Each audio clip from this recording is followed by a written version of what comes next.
আমাদের নবীকে আল্লাহ 7টা নামে ডাকলেন। ইয়া আইয়ুহাল মুযাম্মিল, ইয়া আইয়ুহাল মুদ্দাসসির, ইয়াসিন, তাহা, মুহাম্মদ, আহমদ আর আব্দুল্লাহ। জোরে বলেন আল্লাহু আকবার। হ্যাঁ, 4 জায়গায় মুহাম্মদ শব্দটা কোরআনে আছে আর এক জায়গায় আহমদ আছে। কিন্তু যেখানে আল্লাহ মুহাম্মদ শব্দ দিয়েছেন সঙ্গে সঙ্গে রিসালাতের ঘোষণা দিয়ে নবীজির সম্মান বাড়িয়ে দিয়েছেন। জোরে বলেন আল্লাহু আকবার। কোনদিন যাকে আল্লাহ তার সম্মান নষ্ট হবে বলে নাম ধরে ডাকলেন না, তাকে আজ ব্লগার নামে কিছু কোলাঙ্গার গালি দিচ্ছে ফেসবুকে। সাবধান বারে উচ্চারণ করছি, এই দেশে 96% মুসলমান নবীর রূহানী সন্তান এখনো আছে। দল মত আমাদের আলাদা থাকতেই পারে। এখন থেকে 5 বছরের ভেতরে যদি এই বাংলাদেশে কেউ বিশ্ব নবীকে নিয়ে আশেপাশে একটা কথাও কোনো জায়গায় লেখে, সঙ্গে সঙ্গে তাকে ফাঁসি দেওয়া লাগবে। এই দাবির পক্ষে আছেন কারা? দেখি লিল্লাহে তাকবীর।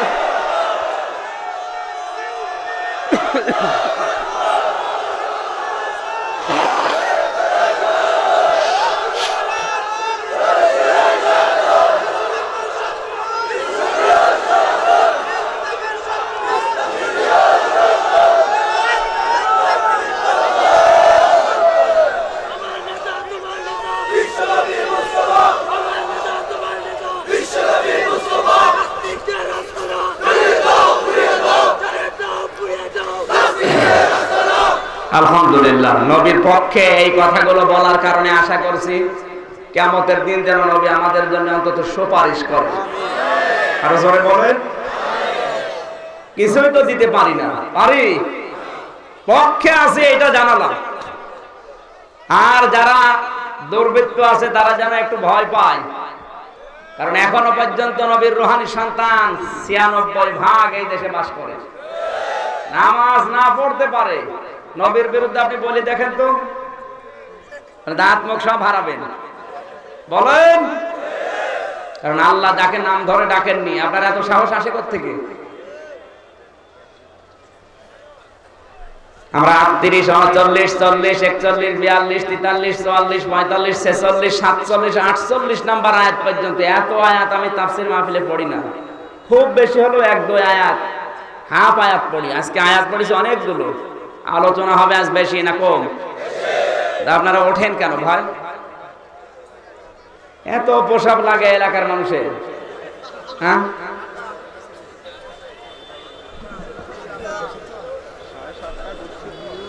আয়াতটিতে আল্লাহ পাক ডাক দিয়েছেন রাসূলকে, ইয়া আইয়ুহাল মুদ্দাসসির, হে কম্বলওয়ালা।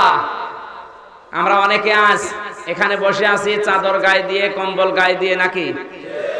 হয়তো কেউ জ্যাকেট গায়ে দিয়ে, কেউ জাম্পার গায়ে দিয়ে।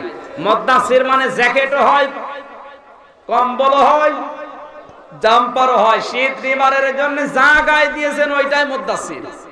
সুতরাং নবী তো এখন নেই, আয়াত যখন পড়লাম আপনি আয়াতের মুখাতেব। এক কথা বলেন না কেন?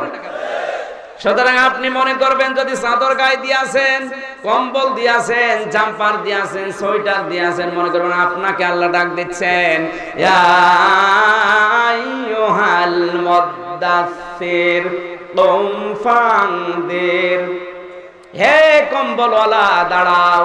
কি করো? দাঁড়াও। আরো জোরে বলা লাগবে। দাঁড়িয়ে কি করবা? নাচবা? ফানজির, সতর্ক করো মানুষদেরকে। কি সতর্ক করবা? রব্বাকা ফাকাব্বির, এই কথা বলো যে আমার রব সবচাইতে বড়। আরো জোরে বলেন।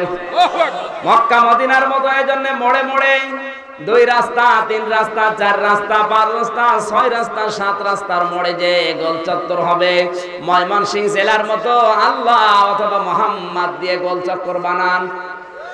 96% মুসলমানের দেশে মানুষ যখন গোল চক্করে আসবে, ঘুরতে ঘুরতে অন্তত একবার হলো দেখবে যে আল্লাহ লিখা, মনের অশান্তি একবার বলবে আল্লাহ।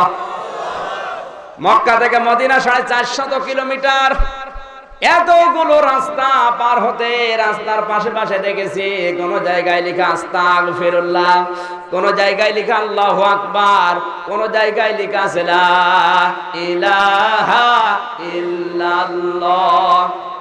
আর আমরা চট্টগ্রাম থেকে কুষ্টিয়া পর্যন্ত যেতে কোন জায়গায় দেখি শাবনূর, কোন জায়গায় পূর্ণিমা, কোন জায়গায় মৌসুমী, এখন আবার কোন জায়গায় দেওয়া থাকছে কিরণমালার কটকটি।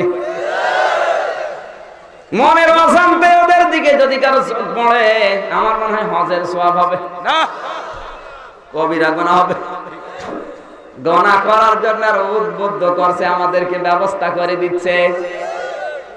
এটার দায়িত্বে কে আছে আমি জানি না, যারা আছে তাদের উচিত হবে আপনাকে আল্লাহ সতর্ক করার জন্য বলছেন, রাব্বাকা ফাকাব্বির, রবের বড় কথাগুলো আপনি লিখে দেবেন, মোড়ে মোড়ে টাঙিয়ে দেন, লা ইলাহা ইল্লাল্লাহ, আল্লাহু আকবার।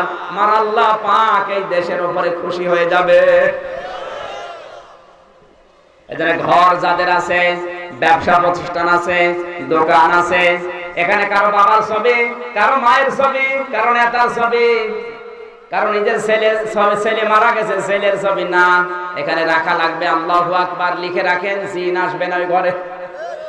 আসতে বলুন, আল্লাহ না করুক কারো বাবা মা ছেলে এদের ছবি যদি টাঙানো থাকে, কারো নেতার ছবি, ওখানে কিন্তু নবীর হাদিস অনুযায়ী রহমতের ফেরেশতা আসে না। লা তাদখুলুল মালাইকা বাইতান ফিহি কালবুন আও তাসাবির, এই হাদিস মিথ্যা। আরো আসতে বলেন, 100% যারা বিশ্বাস করেন নবীর কথাকে, আজ বাড়ি যে, অফিসে যে, দোকানে যে যদি দেখেন কারো ছবি টাঙানো আছে, সে যেই হোক না কেন, ওগুলো আজকেই নামানো লাগবে, ওখানে লিখে দেবেন আমার আল্লাহর নাম, আল্লাহু আকবার। কোরআনের নির্দেশ এটা, ওয়া কালিমাতুল্লাহি হিয়াল উলিয়া, সবার উপরে আমি আল্লাহর নামটা লিখে রাখো। কার নাম? আল্লাহ। আরো জোরে। আপনি ওখানে নিজের ছেলের ছবি টাঙালেন, নবীজির হাদিস অনুযায়ী ওখানে রহমতের ফেরেশতা আসছে না, আসবে না, কারণ তাদখুল মুজারে, বর্তমান ভবিষ্যৎ, প্রেজেন্ট ফিউচার, মালাকুর এক বছর, মালাইকা বহু বছর, একটা রহমতের ফেরেশতাও প্রবেশ করছে না, করবেও না। কি থাকলে কালবন আওতা সবির, যদি কুকুর থাকে অথবা মানুষের ফটো থাকে।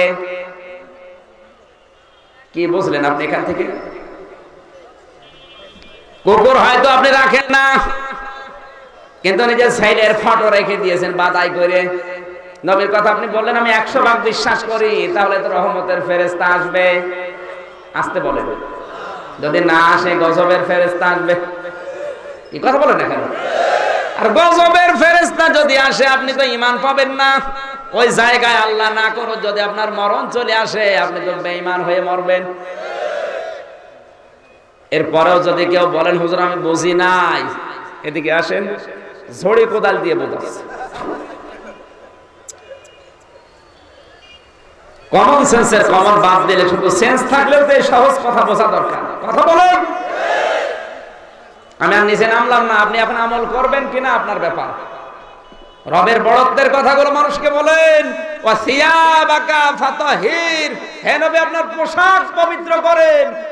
এই পোশাক পবিত্রের 3টি তাফসীর আমি পেয়েছি। 1 নম্বরে আপনার পোশাক আপনি টাকনুর উপরে তুলবেন। আজ পায়ে যাদের ক্যান্সার হয়, নবীর এই হাদিস গবেষণা করে তথ্য পাওয়া যাচ্ছে, মানুষের পায়ের শেষের দিকে যে রগটা আছে খুব সূক্ষ্ম, আপনার লুঙ্গি, পায়জামা, প্যান্টের দ্বারা যদি বারবার ঘষা খায়, ওটা দুর্বল হয়ে অকেজ হয়ে প্যারালাইসিস, ক্যান্সার হওয়ার সম্ভাবনা বেশি। আমি অনেক খ্রিস্টান ডাক্তারের সাথে এই ভ্যালোরেছে, এই যে ভ্যালোর হাসপাতালে ছিলাম প্রায় 17-18 দিন তামিলনাড়ুতে। ওখানে অধিকাংশ ডাক্তার খ্রিস্টান, হিন্দু, বৌদ্ধ। যতগুলো ডাক্তারের সাথে আমার পরিচিত, আমি দেখলাম ওদের কাছে যে খ্রিস্টান, কিন্তু প্যান্ট অধিকাংশগুলো টাকনুর উপরে। প্রশ্ন হয়তো করা যায়নি, কিন্তু বুঝলাম ওরা এইটা জেনেছে যে শেষের এই রগটা খুব দুর্বল, বারবার যদি বাড়ি খায় প্যান্টের দ্বারা, লুঙ্গির দ্বারা, পায়জামার দ্বারা, ও অকেজো হয়ে কবে আবার প্যারালাইসিস হয়ে যেতে পারে। ওরা বিশ্বাস করে না কিন্তু আমল করছে। আর আমরা বিশ্বাস করি কিন্তু আমাদের আমল নেই, শুধু মসজিদে নামাজ পড়তে যাওয়ার সময় তুলে। আল্লাহ বলেন যে লোকটা অহংকার করে পায়জামা, প্যান্ট, লুঙ্গি টাকনুর নিচে পড়বে, ওর দিকে আমি রহমতের দৃষ্টি দিয়ে তাকাবই না। অনেক মানুষ এখানে আছে এই আমলটা করছে, আজকে থেকে বাদ দেওয়া লাগবে। রাজি আছেন আপনি?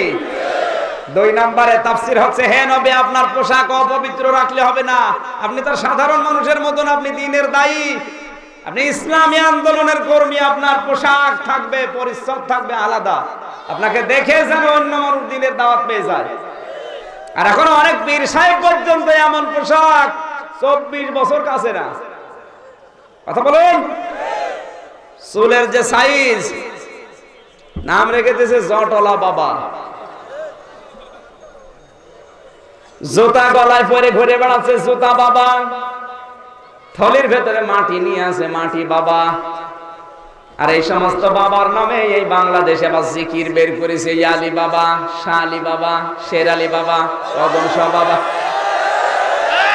পিটিয়ে সোজা করা দরকার। কুমিল্লা আলেমদের শহর এরকম ভণ্ড যদি আসে, বলবেন বাবার নামে জিকির কোন জায়গায় আছে দেখা, যদি দেখাতে না পারে পিটিয়ে সোজা করে ফেলবে। এই ভণ্ডগুলো আজ ইসলাম নিয়ে হাসি তামাশার পাত্র বানিয়ে ফেলিস। আর সাধারণ মানুষ মনে করে ইসলাম মনে হয় এরকম ইয়ারকি মারার জিনিস। ইসলাম কি ইয়ারকি মারা জিনিস নাকি? বলেন, আল্লাযীনা ইত্তাখাযু দীনাহুম লাহওয়া ওয়া লাইবা ওয়া গাররাতহুমুল হায়াতুদ দুনিয়া। সূরা আরাফের 51 নম্বর আয়াতে আছে, প্রথম অংশে আছে। আল্লাহ বলেন, যারা দুনিয়াতে ইসলামকে, দ্বীনকে হাসি তামাশার পাত্র বানিয়েছে আর দুনিয়ার জীবন তাদেরকে ধোঁকায় ফেলে রেখেছে, আমার মনে হয় এগুলো যারা করছে আজ তারা দুনিয়ার এই রং তামাশায় পড়ে আসলেই ধোঁকায় পড়ে আছে। কথা বলেন না কেন? আমি নাম নিলাম না। এগুলো আসলে আপনার ঈমান আমল ধ্বংস করে ছাড়বে। আবু লাহাবের দ্বারা, আবু জেহেলের দ্বারা যা ইসলামের ক্ষতি হয়েছে, এই ভণ্ড পীরদের দ্বারা ইসলামের চাইতে 10 গুণ ক্ষতি বেশি হচ্ছে আজ। এদের জন্য ইসলাম কায়েম হয় না বাংলাদেশে। আসলে নাস্তিক আর কয়জন? নাস্তিক বেশি নেই। এই হুজুরের নাম নিয়ে, দাড়ি রেখে, পীরের নাম নিয়ে ইসলামের যে ক্ষতি হচ্ছে, আমাদের মনে হয় যদি সতর্ক করা না হয় ভাবে, সাধারণ মানুষ আর 10 বছর পরে মনে করবে এইটা ইসলাম আর এগুলো সব ভণ্ড। বলেন।